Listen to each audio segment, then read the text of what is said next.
Olá, boa noite, tudo bem? Estamos aqui na quarta-feira para mais estudo.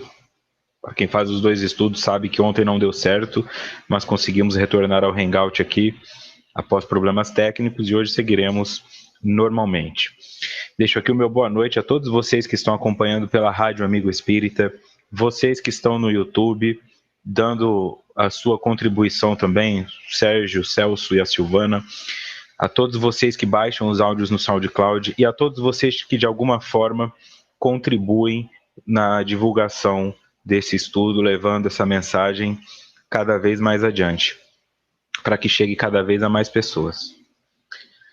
E o meu boa noite também para Maria Emília de Caratinga, Minas Gerais, o Cristiano de Tapetininga, São Paulo, a Socorro de Paulista, em Pernambuco, o Carlos de Santana, Zona Norte, São Paulo, a Rosita de Blumenau, Santa Catarina, o Antônio Carlos de São Paulo, capital, o Sebastião de Cornélio Procópio, no Paraná, a Cláudia do Rio de Janeiro, capital, querida Cláudia, que nos acolheu tão bem lá nessa ida no feriado de Corpus Christi, serviu de auxiliar, guia, tudo que foi preciso. Obrigado pelo acolhimento, viu, Cláudia? O Roberto de Kosai, no Japão, a Tânia de Batatais, São Paulo, a Cristina de São Mateus, no Espírito Santo, a Isabela de Franca, São Paulo, a Helenice de Barra do Garças, Mato Grosso, a Patrícia, também de Blumenau, Santa Catarina, a Rita de Juiz de Fora, Minas Gerais, Maria Moser de Esteio, Rio Grande do Sul, o Leandro de Jundiaí, São Paulo, a Fernanda de Porto Alegre, Rio Grande do Sul. Ok? Sirlene também, de São Paulo, capital, a Ade Dias, de Curitiba, Paraná. Certo? Valéria também chegando aí no YouTube. Então vamos lá, dando seguimento. Esse é o estudo da obra Triunfo Pessoal, escrita por Divaldo Franco e Joana de Ângeles, realizado pela Rede Amigo Espírita, e eu sou Vitor Antenori Rossi. Este é o encontro de número 40. Iniciaremos o capítulo 4.3, Fugas da Realidade, parte 1. Certo? Então vamos lá. Entrando no texto. No início da sua individuação, o ser humano pouco discerne sobre o que é a realidade. Nele permanece uma vaga percepção do que é real em relação ao que é imaginativo. No início da sua individuação. Essa individuação começa a partir do momento que nós passamos a existir. Porque a partir do momento que eu sou colocado em um coletivo, eu parto em direção a me individuar.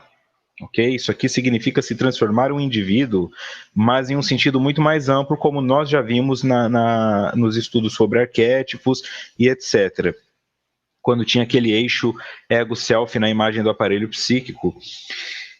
A partir do momento, então, que eu não sou mais guiado pelas informações que estão no inconsciente coletivo e nem nas informações que estão no meu inconsciente pessoal, como complexos, e no coletivo como arquétipos, mas eu consigo me comunicar de forma genuína, de forma autêntica, sem, eu vou ser julgado por isso, eu não vou tirar a camisa aqui porque eu tô feio, eu não vou ir lá naquela festa porque o meu carro é ruim, eu não vou fazer isso na frente dos outros porque vão achar que eu sou um pai ruim, enfim.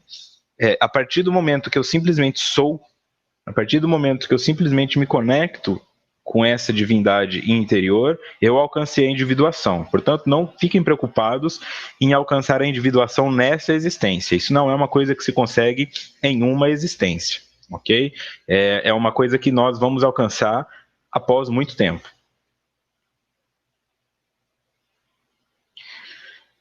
Então, no início da individuação, nós podemos dizer que estamos no início? Sim.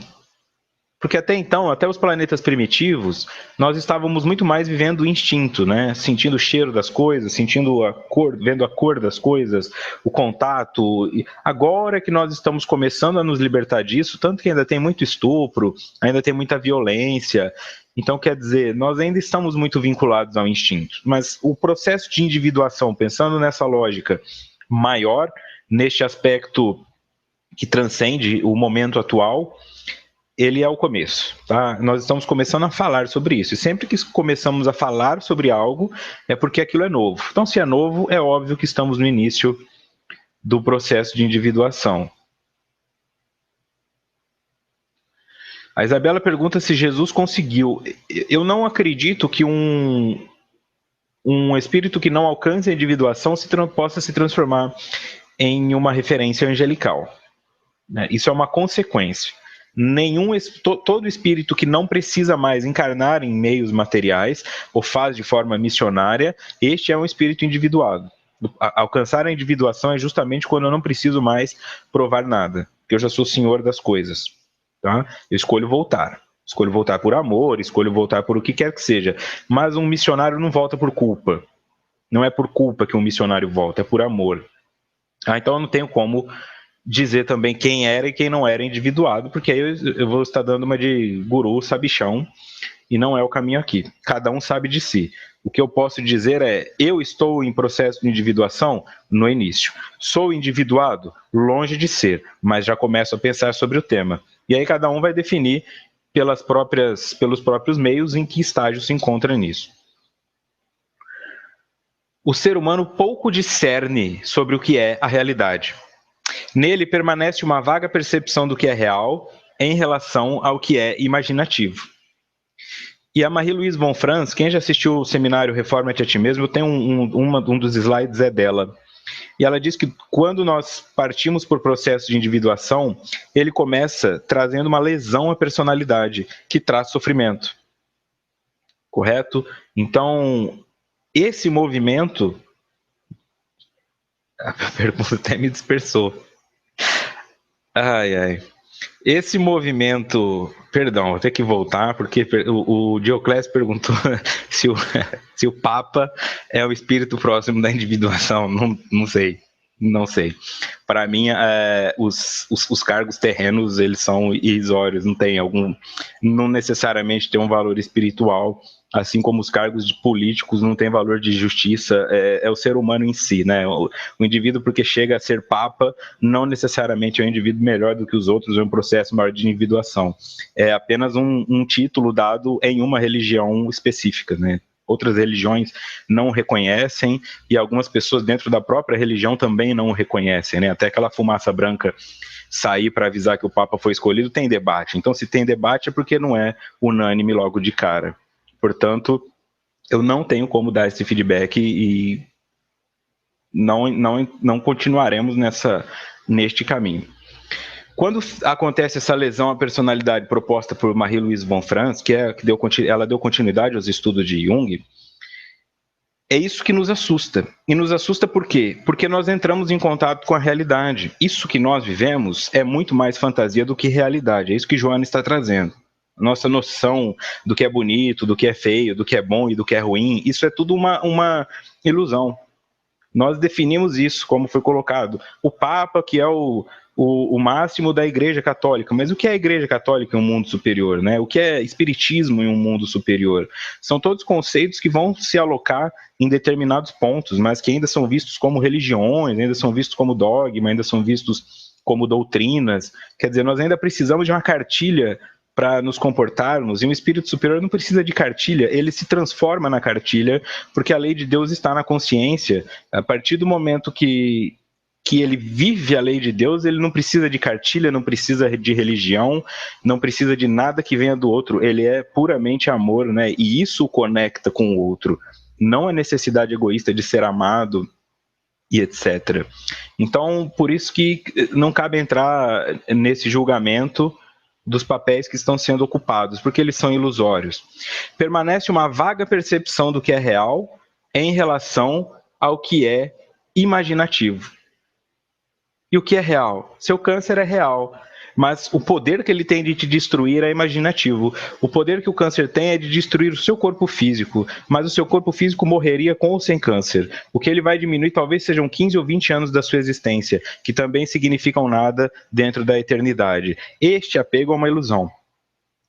A pensar que eu sou melhor que você porque eu dirijo um carro de 150 mil, ou que eu sou pior que você porque eu ando a pé, é uma ilusão. As vestimentas são uma ilusão. E como ainda estamos no campo dos sentidos, quanto mais nuances materiais existirem em uma posição, menos espiritualizada ela é. Por isso eu não acredito nesses títulos onde as pessoas são colocadas com vestimentas muito ornamentadas, diferenciações, cor diferente disso e daquilo, porque, a meu ver, isso distancia, isso é material, isso ainda é um projeto infantil de percepção. É a criança que precisa de cores para enxergar o mundo, é o primitivo que precisa disso. O espírito superior não precisa, ele se conecta de outras formas. Nós temos esses indivíduos aqui na Terra? Temos, encarnados e desencarnados. Somos esse indivíduo? Eu posso falar de mim? Não. Mas com certeza tem bastante gente que está agindo aí nas sombras, porque é nas sombras que está a necessidade de cura. Okay? O que está acontecendo à luz, todo mundo está vendo, mas é na sombra. Aquela senhora com 5, 6 filhos que fica lavando roupa o dia inteiro, sofrida, essa que recebe o auxílio e ninguém fica sabendo, essas crianças que ela recebeu, todo esse mérito, né? Estes anônimos que estão modificando a superestrutura do mundo, mas que não estão com o holofote virado para eles. Estes sim são espíritos superiores. Aqueles que se colocam em posições de destaque, com grandes tronos, cetros, capas, e isso vale também para pessoas do judiciário que se veem acima da lei porque estão vestindo uma toga, isso ainda é uma ilusão. Um médico que se acha doutor de tudo porque está com um estetoscópio, quando ele ficar doente, ele é só um paciente. E isso vale para todo. O psicólogo que acha que não vai ficar deprimido, que acha que não pode ficar esquizofrênico, é nesse sentido que nós estamos trabalhando da ilusão.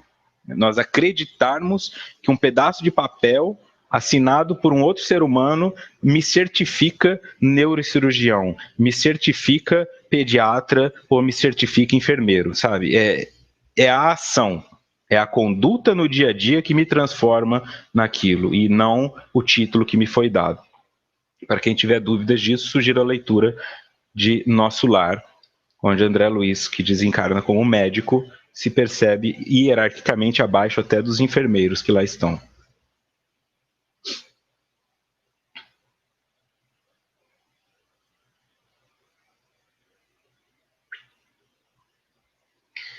Certo?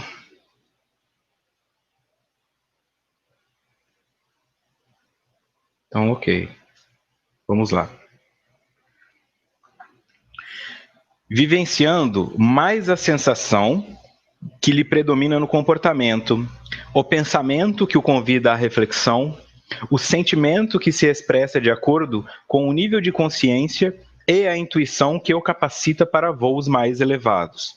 Aturdem-no nas faixas dos desejos tormentosos ou nas frustrações, quando os mesmos não são realizados.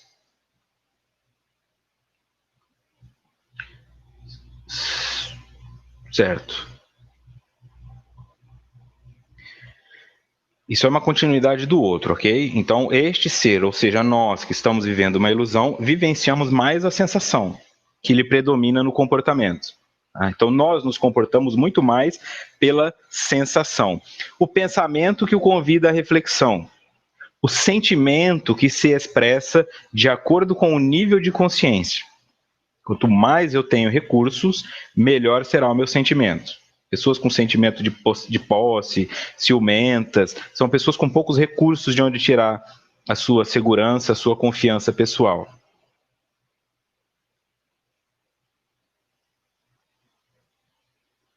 Ok? E a intuição que o capacita para voos mais elevados. Isso tudo nós vimos nos estudos anteriores, então a intuição diz respeito a olhares um pouquinho à frente para saber o que precisamos ou não.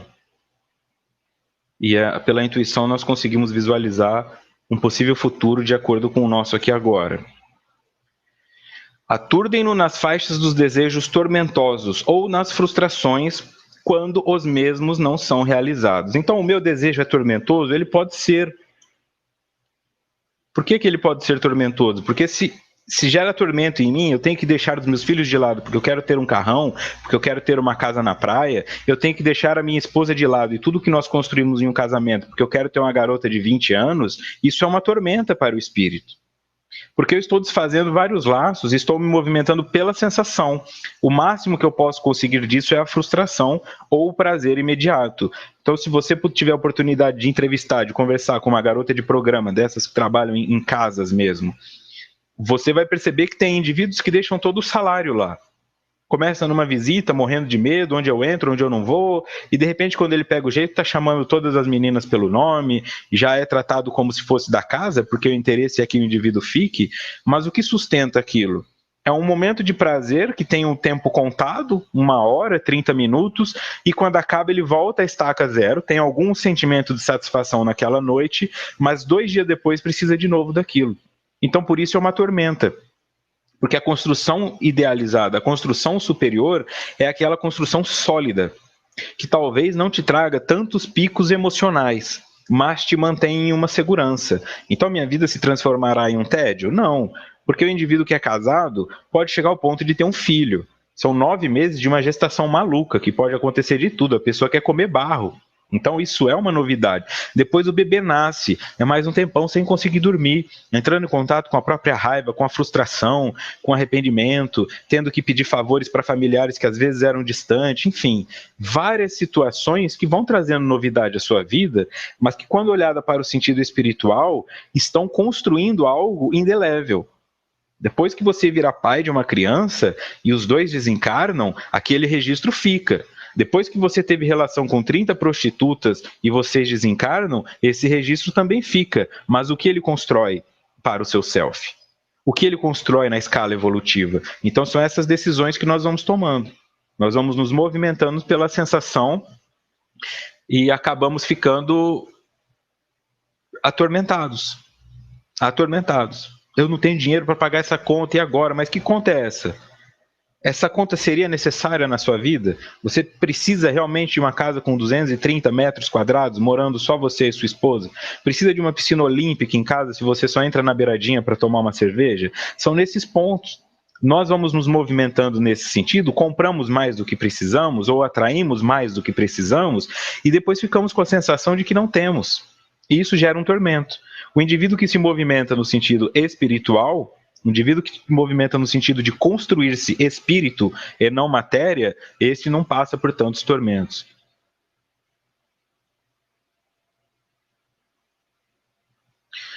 Deixa eu ver. Pergunta do YouTube. Tem algumas perguntas que não tem condições de responder agora porque elas fogem ao nosso tema, tá? Elas são mais... seriam mais interessantes fazê-las nos livros nos estudos do André, de mediunidade, ou do Décio, de iniciação à doutrina, ok? Porque foge do que nós estamos trabalhando aqui. O Zenor Júnior pergunta se existe alguma literatura relacionada a vício. Não me lembro agora, nada de cabeça. O livro Eu Te Busco, do Luiz Sérgio, tem um capítulo que trata sobre isso.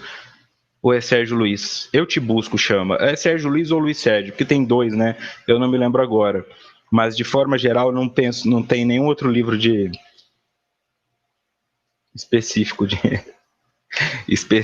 disso. Vou ficar te devendo.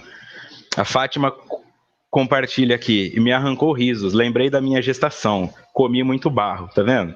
Então, para uma pessoa comer barro é novidade. Sim, tem um estudo sobre isso, né? Existe uma necessidade de comer terra em algumas mulheres grávidas. Pode colocar no YouTube, algumas ficam roendo tijolo, tem isso sim. É mais comum do que se imagina. Certo? Então vamos.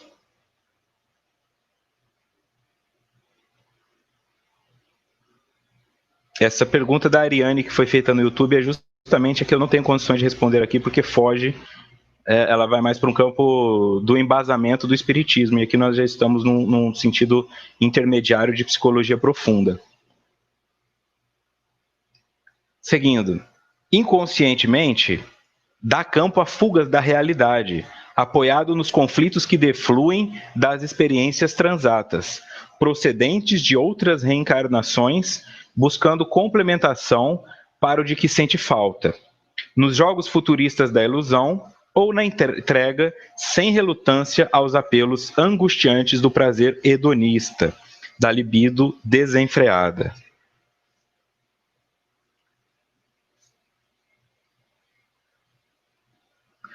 Inconscientemente, nós damos campo a fugas da realidade. Porque a realidade nos assusta, porque gera essa cisão na personalidade, essa lesão na personalidade, porque nos dá medo. Então, nós fugimos da realidade. Apoiado nos conflitos que defluem das experiências passadas, procedentes de outras reencarnações, buscando complementação para o de que sente falta, nos jogos futuristas da ilusão ou na entrega sem relutância aos apelos angustiantes do prazer hedonista, da libido desenfreada. O hedonismo é a dedicação ao prazer como estilo de vida. Tá? O que nós chamamos de bom vivant é uma pessoa hedonista, pessoa que gasta todo o dinheiro dela tendo prazer com drogas, com sexo ou com o que quer que seja, só para ter prazer, isso se transforma em um vício, tem um meio de vida hedonista. Tá? Ter prazer não é ruim, ter prazer não é um problema, vamos viver em função de sofrer também. Mas buscar isso conscientemente, gastar os seus recursos para ter o prazer, visando fugir do desconforto, visando fugir da sua realidade, isso é um meio de vida hedonista e é, segundo Joana, orientado por situações passadas onde eu não tinha aquilo e agora eu quero ter. Ou seja, eu não tenho dinheiro nem para me dar uma segurança financeira, mas eu compro um carrão para mostrar para os outros. Eu não tenho dinheiro para colocar o meu filho em uma escola particular ou para permitir que ele tenha um estudo melhor, mas eu gasto tudo no bar, pagando cerveja para os meus amigos, porque eu quero que me achem um bom camarada. Então é nesse sentido.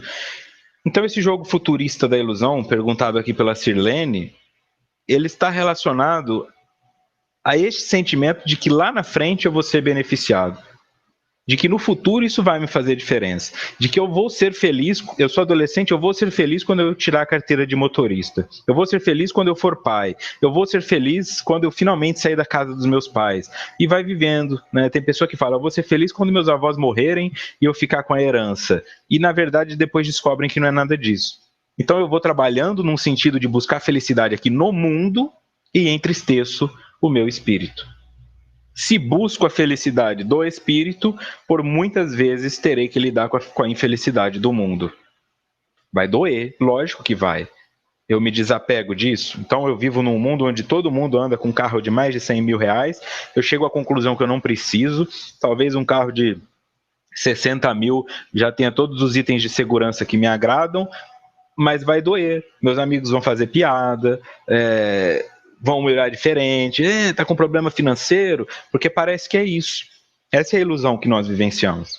Se você opta por uma vida alternativa, você vai de bicicleta para o trabalho, aqui em São Paulo nem tanto, Rio de Janeiro nem tanto, mas em uma cidade do interior, por exemplo, coitado, vem de bicicleta. Às vezes na porta dos locais não tem nem estacionamento de bicicleta. Não tem nem aquele local para deixar a bicicleta, porque isso não é comum. É uma coisa de quem não tem dinheiro. Tá?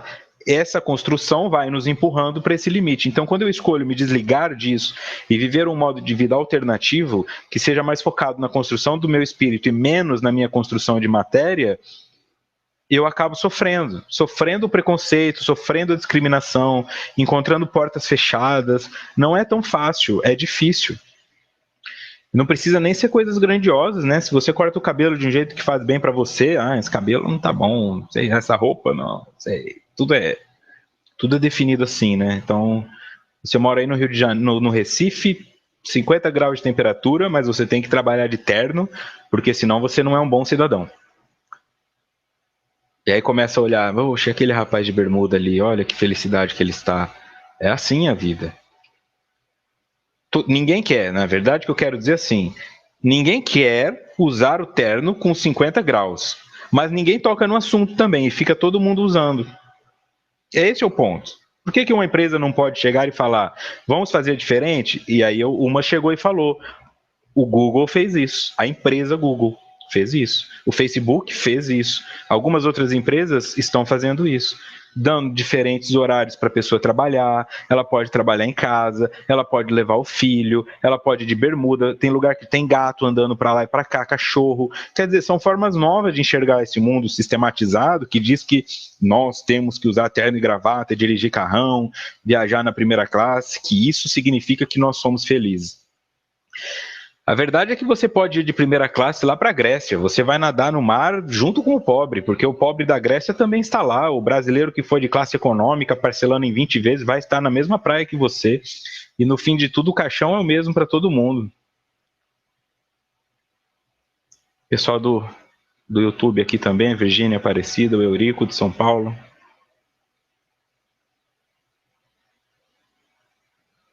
O Emerson, pessoal daqui também, vamos ver.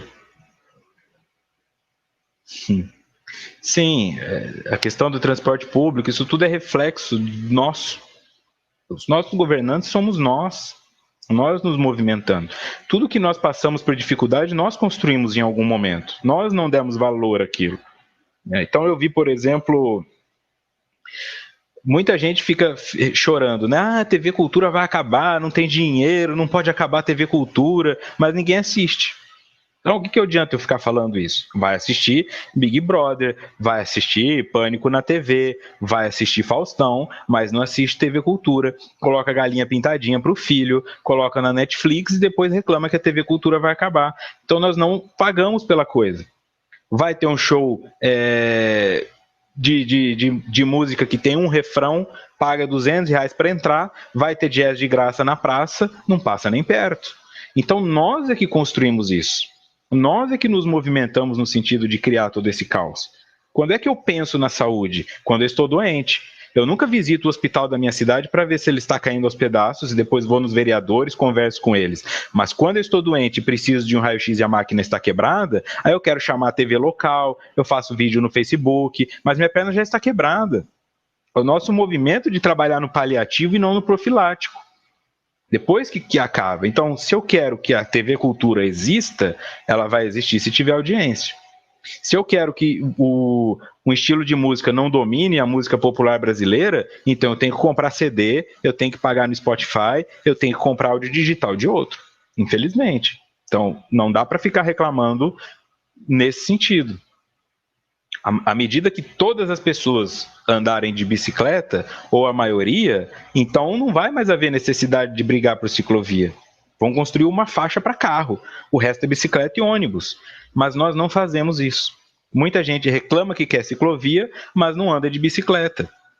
Então, nós não alimentamos aquilo que pregamos. É natural que, não tendo alimentação, não se sustente. E aí você vai ter o show de música com um refrão lotando estádio e essa orquestra apresentando gratuitamente com 5, 6 pessoas ali batendo palma.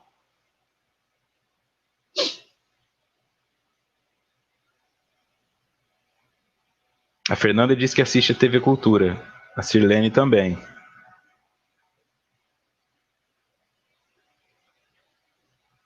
Isso. Essa frase da Maria Emília é boa, que eu me lembro muito disso. Minha sobrinha, usando a mochila do ano anterior, a colega perguntou para ela se aquela era a mochila nova dela, com ar de deboche. Como era difícil isso na infância. O lápis de cor, se não viesse na caixinha perfeita da Faber-Castell com 725 cores, você era pobre. Ah, você só tem 12 cores. Você vive num mundo de pobreza. Ah, o teu tênis não brilha a luzinha no calcanhar quando você pisa. Isso é muito difícil. É uma pressão muito grande. Você é motivo de piada. E isso começa a te consumir, você fala que é verdade. E aí chega para a mãe e fala, mãe, eu quero uma mochila nova, mas sua mochila tá linda. E aí fica nesse processo. O meu fichário, não estou dizendo que isso é certo, tá? Tem um lado meio desligado meu com essas coisas, sempre teve. O meu fichário que eu comprei no primeiro colegial durou até o 5º ano de faculdade. E a psicologia são 5 anos e eu fiz um semestre de sistemas de informação. Então eu fiquei 6, 7 anos, 7 a 8 anos com o mesmo fichário. E no fim ele ainda estava inteiro. Tá? Talvez não tivesse mais a capa ali, o desenho, mas ele funcionou para mim. E aquilo gerava um incômodo em tanta gente, que além de ir com aquele fichário velho, eu ia também de bermuda, eu ia de chinelo, eu ia largado mesmo, ok? Mas eu tirava nota tanto quanto a pessoa que ia engomadinha, às vezes até mais, porque isso para mim não era um problema. Mas eu sentia que eu andava pelos corredores, parecia, o que esse cara tá fazendo aqui? É cota, é bolsista, como é que esse cara entrou aqui? Sofre mesmo, né? Mas o que importa no fim das contas é o que você faz da sua existência, e não tudo aquilo que você está vestindo ou dirigindo. A Márcia diz que a cadeira da primeira classe é mais espaçosa e deixa o sangue circular melhor. Eu não estou dizendo que não é menos confortável, mas é uma ilusão. É uma ilusão. Em 2014 eu fui para a Noruega e a escala seria feita em Amsterdã. Então eu peguei um voo que saía de Guarulhos e ia para Amsterdã. Quando eu estava na fila, é óbvio que eu não sou cliente nada, eu sou cliente barro, né? Tenho cliente platina, cliente ouro, eu era o cliente barro. Então eu ia ser o último a entrar. Quando eu estava na fila esperando, aqui no Brasil tem uma política diferente de lá fora. Primeiro eles dão as prioridades, eles deixam entrar as mulher com criança de colo, os idosos, as grávidas, etc. Depois entram os clientes Platinum, Gold e Safira e por aí vai. E aí entram os cidadãos comuns. Quando eu estava na fila, ao meu lado, na fila ao lado, era a fila dos clientes Safira, né? Era da cliente Gold, alguma coisa assim. Quando eles abriram para entrarem os idosos, os indivíduos que estavam ao lado, que eram holandeses, eles estavam falando inglês, porque devia ter alguém de outra linha, eu entendi o que eles diziam. Então eles estavam comentando, o Brasil é uma piada, esse país é uma porcaria. Olha ali, deixando essas velhas, deixando esses aleijados entrar na nossa frente. Eu sou Platinum. É essa visão que eu estou falando aqui. É ilusão. O cara vai entrar 30 segundos depois. O avião não vai decolar só porque ele entrou, vai ter que esperar todo mundo, vai ter que esperar o cliente barro entrar, guardar a mala, afivelar o cinto para depois levantar voo. Mas na cabeça dele, aqueles 30 segundos o fariam mais importante, porque ele passaria à frente. Então, não se trata do conforto. É claro que um carro de 120 mil tem um monte de airbag, tem um freio melhor, te dá muito mais segurança do que um carro de 17. O que eu estou colocando aqui é acreditar que aquele valor e aquela conduta me definem como espírito. Isso é ilusão. Depois que ele desencarna, ele vai ver que no aeróbus lá do nosso lar ou de qualquer colônia, não tem primeira classe. Ele vai descobrir que não tem preferência. Ah, ele está no umbral, vai ser resgatado primeiro porque ele é cliente ouro. Não é. É o que ele tem acumulado de caridade, é o que ele tem acumulado de amor ao próximo. Esse é o programa de fidelidade espiritual. É a meritocracia no sentido de fazer bem ao próximo e a si mesmo. Nessa ilusão que eu estou me focando. Não estou dizendo que é a mesma coisa, claro que não. Uma casa de 200 metros quadrados é muito mais confortável que uma kitnet de 30 metros quadrados. Mas eu não posso associar que a pessoa que mora na kitnet é um pobre coitado e que o indivíduo que mora no casarão é maravilhosamente feliz.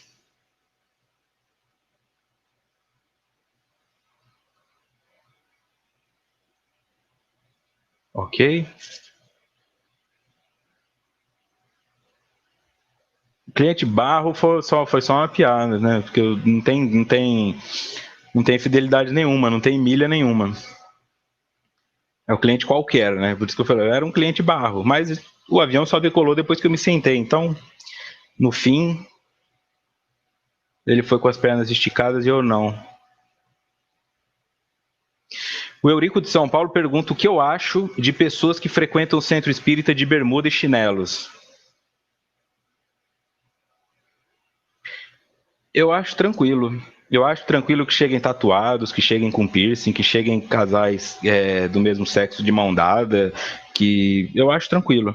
Porque o que diz respeito à imagem, se o cara for lá para fazer palestra, para dar o passe, a imagem dele passa uma mensagem melhor, porque ele não tem que ficar batendo com estes complexos e com esses arquétipos. Tá? Se eu chegar num lugar e fizer palestra de bermuda, vai ter tanta gente preocupado com eu estar fazendo palestra de bermuda que a mensagem não chega. Então isso seria uma revolução burra. Não é aí que se ataca. Agora, se o indivíduo saiu da casa dele e chegou ali de bermuda para assistir a palestra, vou abraçá-lo do mesmo jeito que eu abraço o cara de terno e gravata, o tatuado, o careca, o cabeludo, o barbudo, enfim, porque isso é uma relação com o corpo, não com o espírito. Tá? Se pudesse, eu preferiria fazer palestra com camisa de malha, mas justamente para que não tenha que dar esse contexto todo, bom, vamos nos vestir de acordo com a posição que estamos ocupando. Tá? Mas se chega numa casa espírita que fala, Vitor, nós aqui faz 50 graus e nós não temos ventilador, então eu não vou ser o único cara lá de camisa social. Tudo bem, posso ir fazer a palestra disso? Tá, acabou, tranquilo. Eu não vejo essa necessidade de dividir dessa forma, né? De usar uma roupa boa para ir buscar, a não ser os indivíduos que são a referência, né? O dirigente, o palestrante, a pessoa que vai fazer a música. Isso ajuda que ela não precise ficar batendo de frente com essa barreira. Mas é uma opinião minha, cada centro espírita vai definir a sua conduta e o importante é que você a siga. Se você não concorda com a conduta daquela casa, procure outra, que graças a Deus tem casa para todo canto, ao invés de ficar batendo de frente. Libido desenfreada, certo? Então, quando eu fico nesse movimento de querer ter prazer, querer ter prazer, querer ter prazer, eu vou ter prazer, mas é só o que eu vou ter. Esse é o problema. O prazer passa. O prazer passa. E ele não marca tanto quanto o sofrimento. Então, aquele rapaz que chegou em 10 garotas e conseguiu transar com as 10, não se lembra talvez o nome de 2 ou 3, mas se uma der um fora nele, esse nome ele lembra para sempre, porque dói. Então, o prazer, ele desaparece. Ele é momentâneo e desaparece, porque nós estamos falando de prazer de neurotransmissor. Quando estou falando de prazer espiritual, este não é um prazer de neurotransmissor. Este é um prazer de consciência tranquila. Este é um prazer de dever cumprido. E esta sensação, ela é muito melhor do que um orgasmo, do que uma pipada num cachimbo de crack, do que um baseado de maconha, ou do que um monte de cerveja com amigos. Porque no outro dia ela permanece. O dever cumprido no outro dia está com você. A cerveja no outro dia é ressaca, a prostituição no outro dia é arrependimento e medo de DST, a droga no outro dia é mais vontade de usar droga, e isso é a diferença entre buscar o prazer do espírito e buscar o prazer do corpo.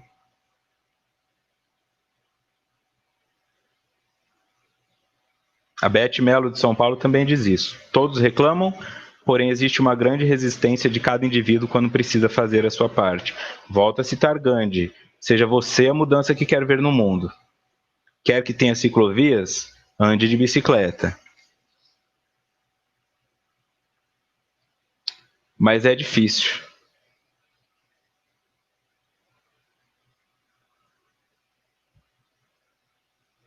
Mesmo nos estudos, né, citando aqui, tem algumas pessoas, não vou dizer muita não, mas tem algumas pessoas que falam, esse estudo é ótimo, esse, o do André, ou qualquer outra pessoa da Rosângela, qualquer outra pessoa que faça um estudo na rede ou fora da rede, é maravilhoso, me ajudou muito, quando divulga o estudo não compartilha, não ajuda a divulgar.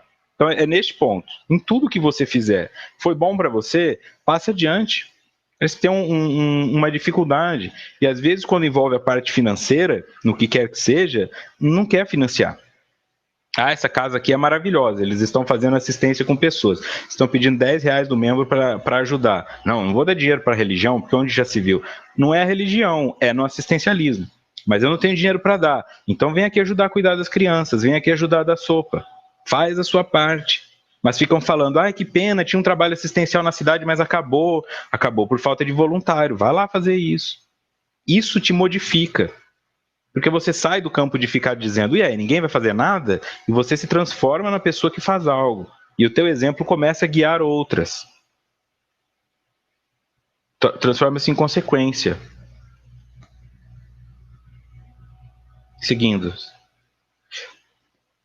Diversos mecanismos de fuga da realidade se lhe apresentam convidativos, desde a transferência de culpa à introjeção das responsabilidades, a projeção da imagem deteriorada, a complementação fantasiosa e sucessivamente.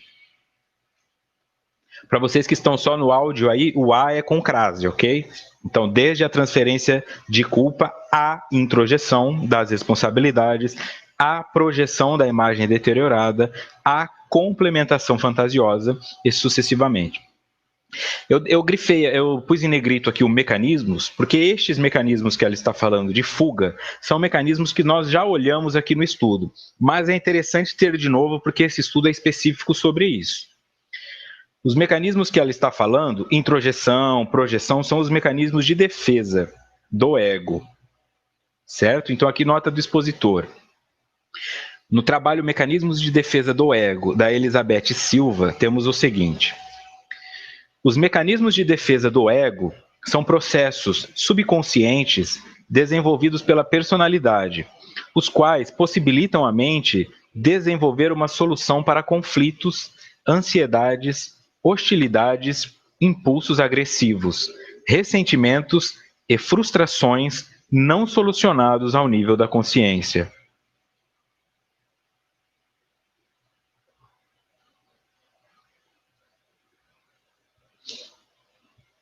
Certo? Então, para fechar esse tema aqui, a Fernanda coloca o seguinte: notei que no trabalho, quando uso jeans e tênis, o tratamento é um. Se for social, as coisas fluem melhor.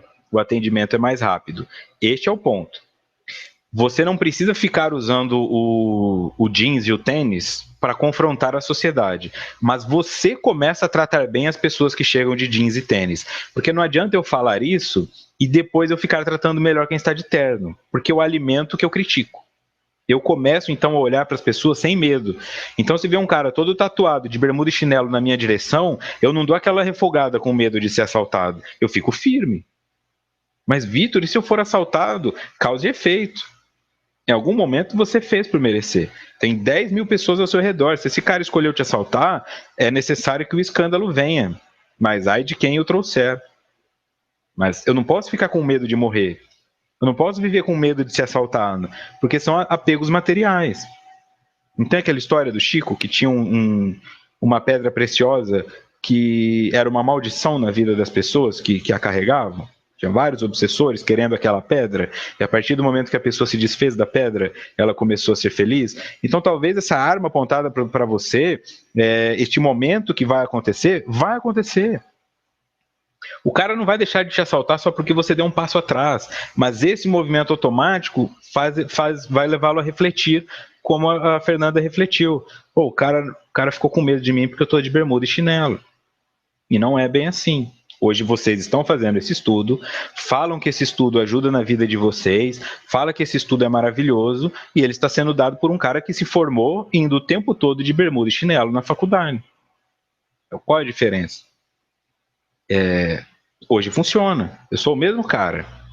Essa camisa que eu estou usando aqui não diferencia o cara que se formou na faculdade. Mas será que se eu chegasse aqui para fazer esse estudo de regata ou a camisa do Mickey Mouse ia ser a mesma repercussão? Creio que não.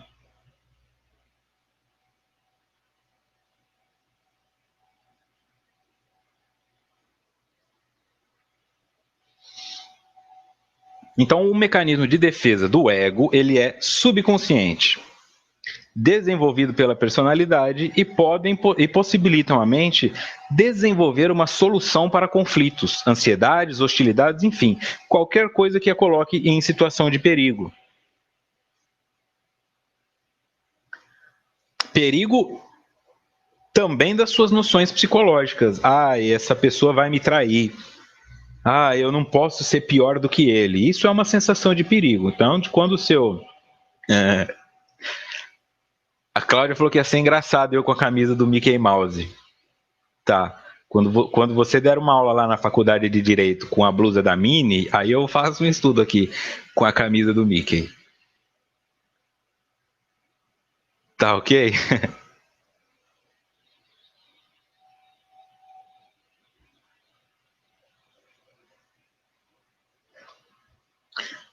O Cristiano coloca que os mecanismos por virem do subconsciente são difíceis de serem evitados. É este o ponto. Você não evita um mecanismo de defesa, porque ele é subconsciente.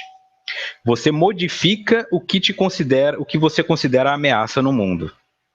Esse é o ponto. Ele só precisa se defender quando se sente atacado. Quando você diminui as possibilidades de sentir-se atacado, o mecanismo se desativa. Eu não vou ter o controle sobre o mecanismo de defesa. Ele não é consciente. Mas eu tenho controle do que eu passo de ter medo no mundo.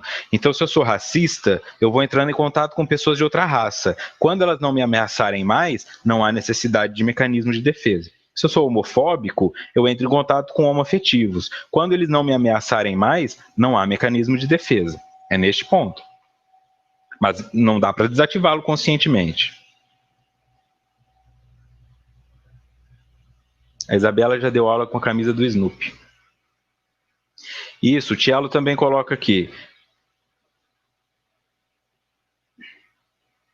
Normalmente se vê imagens de espíritos vestindo branco, túnicas. Então, eles vestem essas túnicas brancas provavelmente porque não há necessidade. É a neutralidade. Eu preciso da roupa para cobrir o que nós consideramos pudor.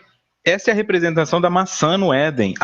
Os dois estavam lá pelados, de repente ela mordeu a maçã, percebeu que era nudez e ficou com vergonha. Nós temos vergonha disso. O cara pode andar sem camisa, a mulher tem que usar biquíni com top. Quer dizer, não pode. O peito da mulher não pode mostrar, o homem pode. E anda para lá e para cá. Então, isso ainda é muito primitivo. Muito primitivo. Nós ainda temos vergonha de coisas que todo mundo tem.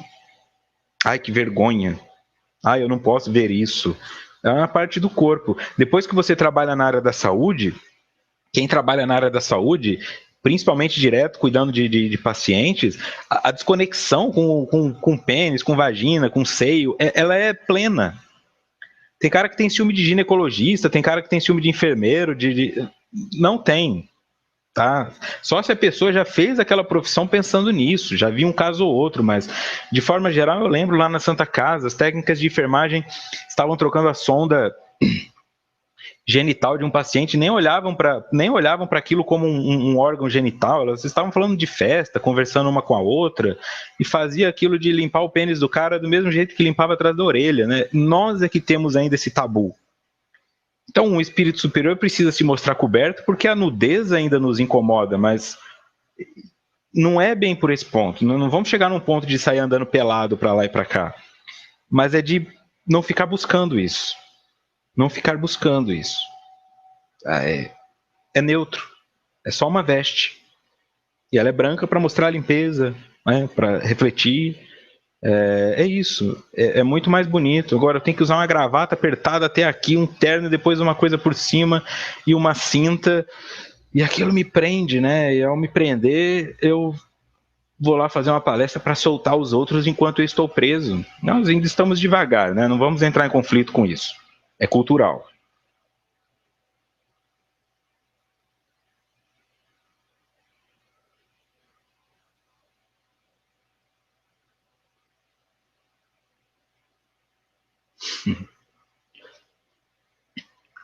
Certo? Então vamos entrar um pouco nos mecanismos de defesa, pelo menos os mais conhecidos. Anulação. Mecanismo que invalida uma ação ou um desejo anteriormente válido. O pensamento geralmente é onipotente e não está relacionado com a realidade. Exemplo, pessoa que bate 3 vezes na madeira para evitar algo, para se livrar do pensamento. É onipotente e não está relacionado à realidade, porque é óbvio que 3 batidas na madeira não vão modificar o destino do mundo. Meu filho foi viajar de avião, mas e se o avião cai? Não, bate na madeira, porque que eu bater na madeira, o avião não cai. Olha, se bater na madeira resolvesse situações de evitação de morte, nós teríamos várias pessoas com mais de 1000 anos caminhando por aí. Mecanismo de defesa da negação. Consiste na recusa do sujeito em aceitar a existência de uma situação penosa, demais para ser tolerada. Ou seja, o indivíduo dá como inexistente um pensamento ou sentimento que, caso ele admitisse, causaria grande angústia.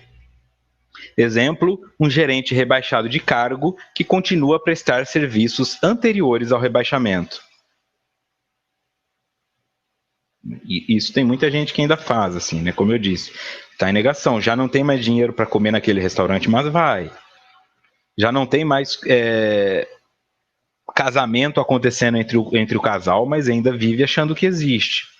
Sai bonito nas fotos das revistas, não entra em contato, fica pensando, não, mas é que a minha libido não está, eu não tenho desejo sexual pela minha mulher, eu não tenho desejo sexual pelo meu marido, é que eu estou passando por um momento, é a negação, né? A mãe que acha maconha na gaveta do filho e pensa, deve ser de um amiguinho dele, é negação. Eu não posso entrar em contato com aquela realidade imediatamente, porque isso vai me causar sofrimento.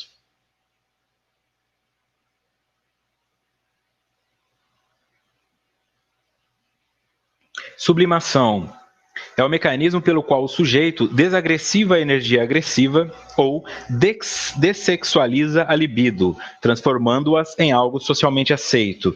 Isso também nós já vimos aqui, né? Quando eu transformo essa energia que é sexual, que é agressiva, e eu levo isso para a literatura, eu levo isso para a pintura, eu levo isso para a arte, enfim, eu me conecto com isso de outra forma. Eu me relaciono com o mundo de outra maneira. Porque sexualmente falando, o clímax, ele é clímax em qualquer situação. Quando o autor acaba de escrever um capítulo, ele sente prazer. Quando ele termina o livro, ele sente prazer. Quando ele dá a última pincelada num quadro, ele sente prazer. E este prazer, ele acaba substituindo aquela necessidade de um prazer que pareceria apenas sexual. Então, isso explica por que muita gente, depois que começa a namorar, para de fazer o que fazia. Comecei a namorar, parei de pintar, parei de jogar bola, engordei, porque perde aquele desejo, ele se materializa no sexo, então não há mais energia para sublimar, ele começa a perder o interesse de fazer academia, de fazer tudo aquilo que ele fazia.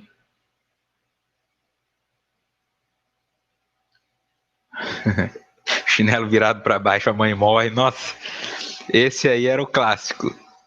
Dava um medo olhar no espelho também quando está trovejando.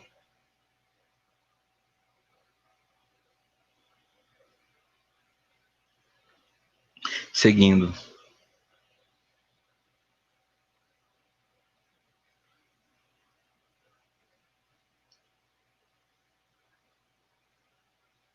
Aqui perguntaram se bater na Márcia, se bater na madeira não descarrega energia criada pelo meu pensamento num objeto que isola e neutraliza essa energia negativa criada?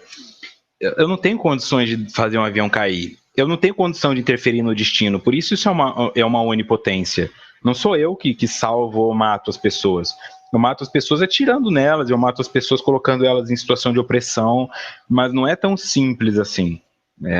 Essa batida na madeira, quando nós estamos falando de mecanismo de defesa, ela me dá a ilusão de que eu estou protegendo a pessoa do acidente de carro, que eu estou protegendo a pessoa do problema na cirurgia, mas o começo disso é eu pensar que eu poderia prejudicá-la, não é o meu pensamento que vai fazer aquele carro capotar, né? Então é nesse sentido que está sendo trabalhado aqui. Enxergar essa questão de transferir a energia e tirar a energia negativa é um outro mecanismo de defesa chamado racionalização. Opa, deixa eu voltar. Continuando. Repressão ou recalque. Consiste em manter afastado da consciência alguma ideia penosa. Há dois tipos de repressão: a primária, que é inconsciente, e uma segunda, que é consciente, onde o indivíduo sabe que algo está lhe ameaçando, mas evita de qualquer forma que tal conteúdo venha à consciência. Exemplo, um acontecimento que por algum motivo envergonha uma pessoa pode ser completamente esquecido e se tornar não evocável. A pessoa se esquece daquilo. Racionalização. Visa um propósito útil, até o ponto que conduz à autoproteção e ao conforto psíquico. O sujeito cria uma justificativa falsa para não reconhecer a justificativa verdadeira. Então, a Sirlene também colocou que se bater numa árvore viva, funciona, mas se bater numa madeira morta, não. Isso é racionalização. Um propósito útil até o ponto que conduz à autoproteção e ao conforto psíquico. O sujeito cria uma justificativa falsa para não reconhecer a justificativa verdadeira. O que é isso também? Aquele indivíduo que fala que bebe por causa da esposa. Eu não sou alcoolista, eu bebo porque na minha casa é muito ruim, então eu saio e aí eu acabo bebendo para lidar com os meus problemas. Isso é uma forma de racionalizar. Você é alcoolista. Pode jogar na sua esposa, pode explicar que é por causa disso ou daquilo, mas é alcoolista. Não entra em contato. Então tem a negação. Ah, tá. Então eu corrijo aqui. A Silene falou de abraçar a árvore. Sim, o contato com a natureza tira suas energias, tá? A mudança de energia negativa acontece em contato com a natureza. Nós estamos falando aqui da onipotência que pode levar a uma catástrofe. Eu não tenho condições de derrubar um avião. Não tenho condições de derrubar um avião. É o destino, é a causa e efeito, é o karma dos indivíduos que lá estão. Mas se eu colocar o meu pé na terra, 15 minutos por dia já faz uma diferença muito grande na terra, na grama, na água corrente, tá? Se você quiser pesquisar sobre isso, vá no Google e digite grounding, de ground, de chão.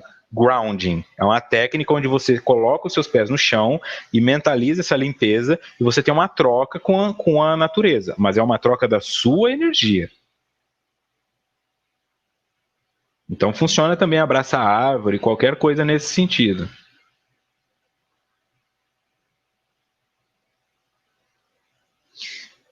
Eu entendi o seu pensamento, Márcia, mas eu não vou tentar te demover dessa ideia, porque essa ideia é importante para você, mas eu discordo.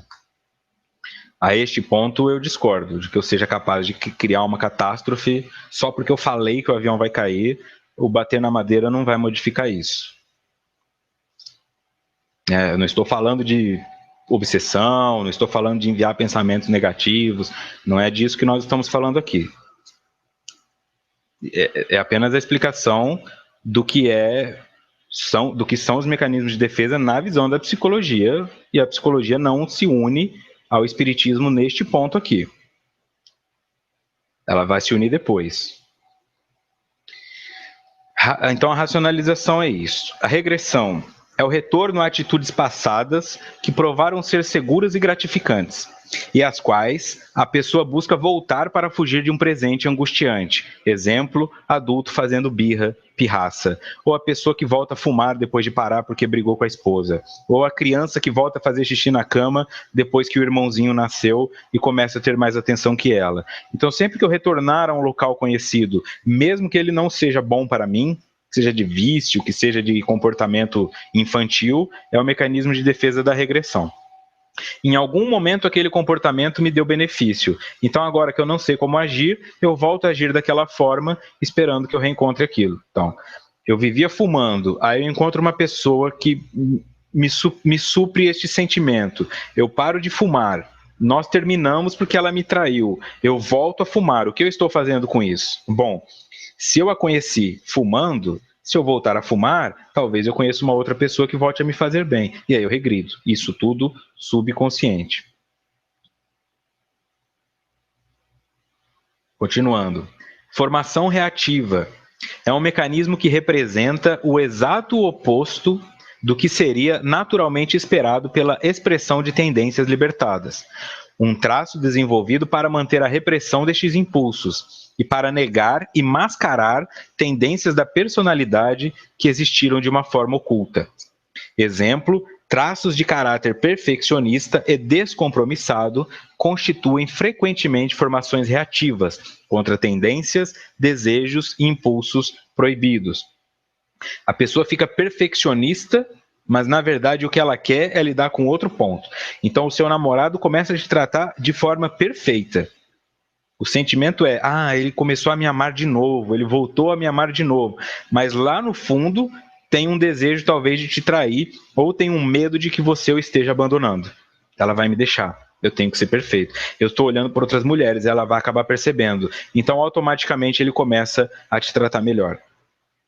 Fica o oposto do que realmente está acontecendo. Isso acontece muito com suicida. O suicida consegue se matar quando ele para de parecer suicida. Aí a família dá aquela relaxada, começa a sair de novo de casa, deixa ele sozinho, aí ele comete o suicídio. Porque neste momento ele parece estar bem. Isolamento. Mecanismo no qual o indivíduo separa a ideia do afeto pelo qual ela estaria unida. Assim, a ideia torna-se inócua, neutra. É um mecanismo comum em pacientes terminais, onde a pessoa sabe que vai morrer, mas narra sua doença como se não ocorresse com ela.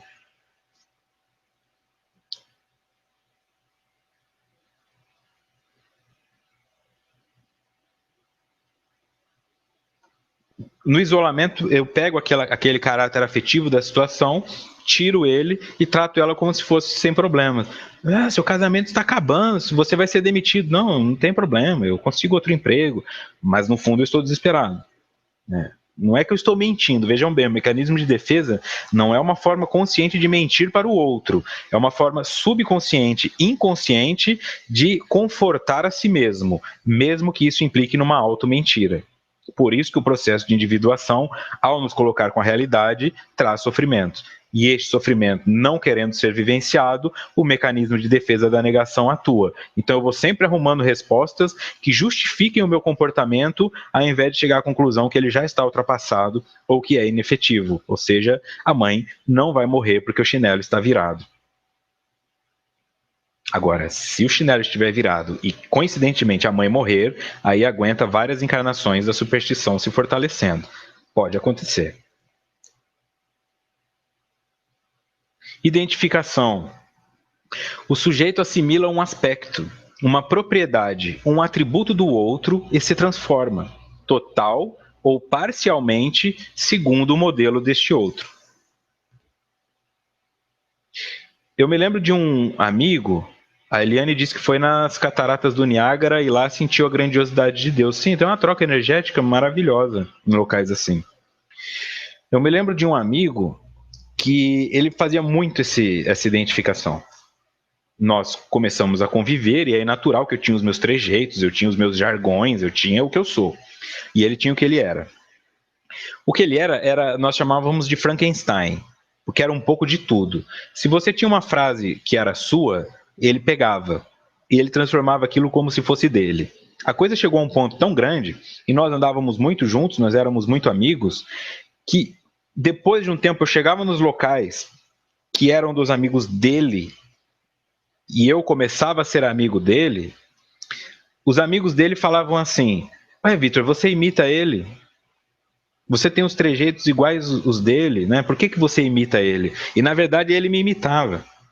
Então chegou nesse ponto, a coisa ultrapassou. O que era uma definição da minha personalidade se transformou em uma definição da dele pelo mecanismo de identificação, e aí eu comecei a ser cópia de mim mesmo.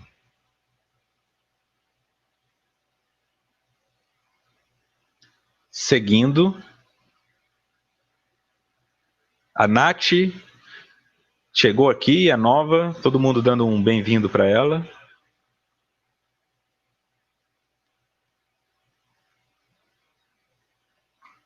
Ok, seguindo. Introjeção. Intimamente relacionada com a identificação, visa resolver alguma dificuldade emocional do indivíduo ao tomar para a própria personalidade certas características de outra pessoa. É o mecanismo como objeto externo se torna afetivo internamente. Então, esta complementação da introjeção. A identificação me leva a admirar a pessoa, me leva a considerar aquilo como positivo, e aí eu introjeto o comportamento dela e me transformo no que ela é. E aí, se eu admiro um cantor de uma banda, eu quero me vestir que nem ele, eu quero me comportar que nem ele. É o mecanismo completo de identificação com a introjeção, porque a pessoa não sente que tem uma personalidade, então ela pega uma personalidade que ela admira e tenta se transformar naquilo. Eu lembro que em uma das cidades que eu morei tinha um indivíduo que se vestia como pirata, igual o Jack Sparrow do Johnny Depp no Piratas do Caribe. Ele se vestia daquela forma. Tinha até o cavanhaque fininho aqui, o chapéu, a maquiagem, ele se vestia daquela forma para sair à rua.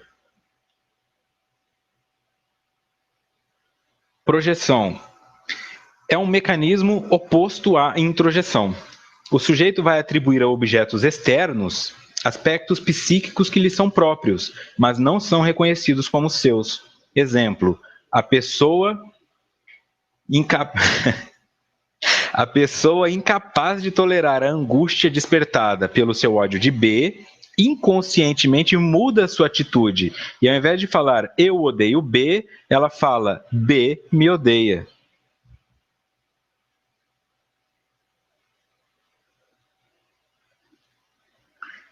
Eu dei risada porque a Sirlene falou que se vestia de Madonna quando era adolescente. Tem muito isso.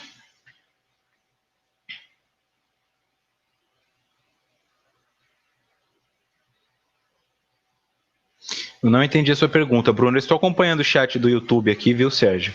Mas eu não entendi a pergunta, ficou confusa. A identificação é do Tudo que está sendo falado aqui, Leandro, é subconsciente e inconsciente. O mecanismo de defesa, ele vai sempre por este processo. Alguns dele eu posso atuar conscientemente, como no caso do recalque, da repressão, mas a atuação deles em si é inconsciente. Certo? Então, na projeção, eu jogo no outro aquilo que é meu. Nós já trabalhamos aqui projeção de sombra, mas isso também está referido assim. Eu posso achar que a pessoa me odeia porque eu a odeio, e eu também posso achar que a pessoa me ama porque eu a amo. Isso traz muito sofrimento. Pôr a culpa no outro é projeção? Às vezes é. Se o outro for culpado, é só culpa dele. Mas enxergar o outro responsável por algo que aconteceu comigo é projeção. Qualquer mecanismo de defesa pode destruir tudo, a Érica pergunta. Casamentos acabam por projeção? Qualquer mecanismo de defesa atrapalha a pessoa a viver em realidade. E ao não viver em realidade, tudo pode ser destruído. Ela pode se demitir por não perceber o emprego que tem, ela pode trair a esposa por não perceber a mulher que tem, ela pode se enganar por não perceber quem é de verdade. Então, traz sofrimento, sim. Deslocamento. A pessoa substitui a finalidade inicial de uma pulsão por outra diferente e socialmente mais aceita. Durante uma discussão, por exemplo, a pessoa tem um forte impulso em socar o outro. Entretanto, acaba deslocando tal impulso para um copo, o qual atira no chão. Certo? Então, é este cara aqui que chuta o cachorro. Eu parei de chutar o cachorro nos estudos e por isso. O cara, quando chuta o cachorro, ele não está chutando o cachorro, ele está deslocando o chute que ele queria dar no chefe, na própria vida, no trânsito. Quando ele buzina para o cara na frente dele, ele está deslocando a raiva que ele tem da própria história, da própria cidade, do prefeito, etc. Então é nesse sentido que acontece o deslocamento. Fantasia. O indivíduo concebe em sua mente uma situação que satisfaz uma necessidade ou desejo, que na vida real não pode, por algum motivo, ser satisfeito. Exemplo: uma pessoa que precisa manter o casamento e que, quando procurado pelo cônjuge para o sexo, fantasia que está tendo relação com outra pessoa. Pode ser também uma pessoa na área da sexualidade, que é homoafetivo, por exemplo, mas não pode viver a sua homoafetividade pelo preconceito, se casa ou namora com uma mulher, e enquanto está tendo a relação heteroafetiva, mentaliza que está com uma pessoa do mesmo sexo. Tá? Então a fantasia me permite viver coisas e eu saio daquela realidade. Tem mulher também e homem que superam relacionamentos por dinheiro. Eu quero namorar uma mulher rica, mas eu não gosto dela, eu não tenho atração por ela. Então, quando eu estou com ela, eu saio daquele local, não só sexualmente, e imagino que estou com outras pessoas. Então, eu vou com ela para Cancún, nós sentamos na beira da praia, eu coloco meu óculos e eu fico muito mais ligado nas mulheres que estão passando, imaginando que eu poderia estar com elas, do que realmente conectado com essa que está ao meu lado.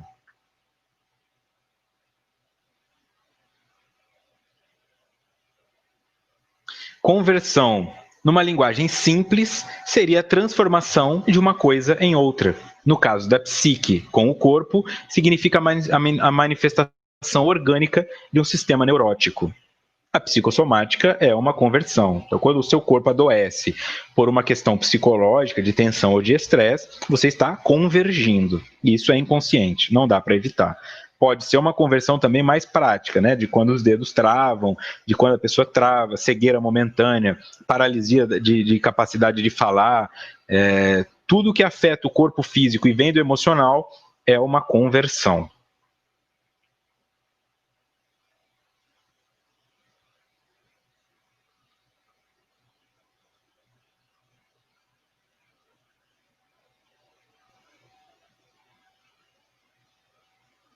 Ok, agora eu entendi o Bruno. Como é identificado a diferença do problema psicológico e do problema espiritual? Não existe diferença, porque o espírito é psique.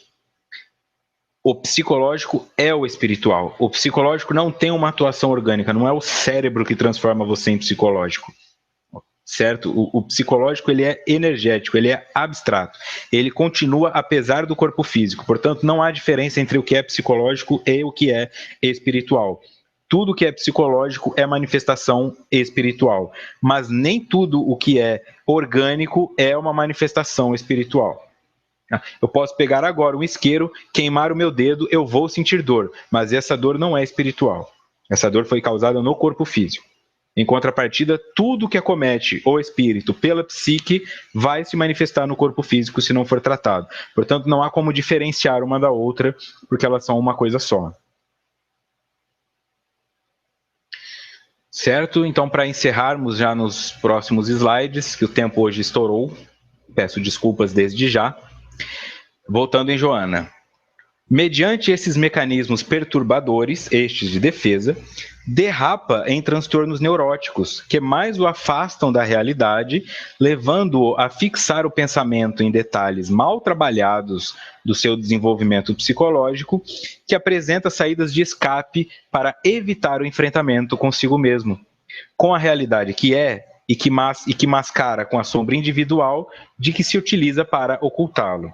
Então, estes mecanismos que são perturbadores, porque me impedem de entrar em contato com a realidade, por isso eu disse, eu não só posso modificar isso quando eu modifico o meu contato com a realidade, quando eu não tenho mais medo da morte, quando eu não tenho mais medo do negro, do branco, da mulher ou do homem, não há necessidade do mecanismo. Estes mecanismos geram esses transtornos neuróticos que nos afastam da realidade. Ou pela onipotência, ou pelo sentimento de inferioridade, ou pelo medo irracional do outro. Leva o nosso pensamento a se fixar em detalhes mal trabalhados do nosso desenvolvimento psicológico, que é o que eu falei de achar que eu posso evitar a queda de um avião batendo na madeira. Porque isso apresenta saídas de escape para evitar o enfrentamento consigo mesmo. Qual seria esse? Não há nada que eu possa fazer no que diz respeito à vida dos outros. O outro vai morrer, eu protegendo ele ou não. O outro vai viver, eu desejando que ele morra ou não. Tudo vai determinar o quanto ele tem de abertura para receber a minha energia. Se ele for blindado pela sua proteção espiritual, eu posso espernear uma existência inteira e eu sequer deixarei ele com dor de cabeça. Com a realidade que é e que mascara com a sombra individual de que se utiliza para ocultá-lo. Então eu não quero que essa realidade apareça, pego a minha sombra individual, isso está associado com o meu inconsciente pessoal, aquilo que eu desconheço, transformo aquilo em uma máscara e aí eu te faço acreditar que eu sou uma boa pessoa, que eu sou seguro, que eu sou autoconfiante, quando na verdade eu não sou. Fixa-se nessa fuga da realidade a preconceitos injustificáveis, permite-se o cultivo de superstições escravizadoras, apoia-se em muletas psicológicas, de maneira que as preocupações com formas e fórmulas comportamentais impedem-no de ser legítimo, autêntico na exteriorização pessoal. Nos aprisiona no mundo físico, nos aprisiona no mundo material e nós não conseguimos ser autênticos por conta dessas superstições, dessas muletas psicológicas e dessas fórmulas comportamentais que nos fazem acreditar que é verdade. E isso vai levar ao toque, como veremos no estudo da semana que vem. Estudo esse que se dará no dia 8, Fugas da Realidade, parte 2.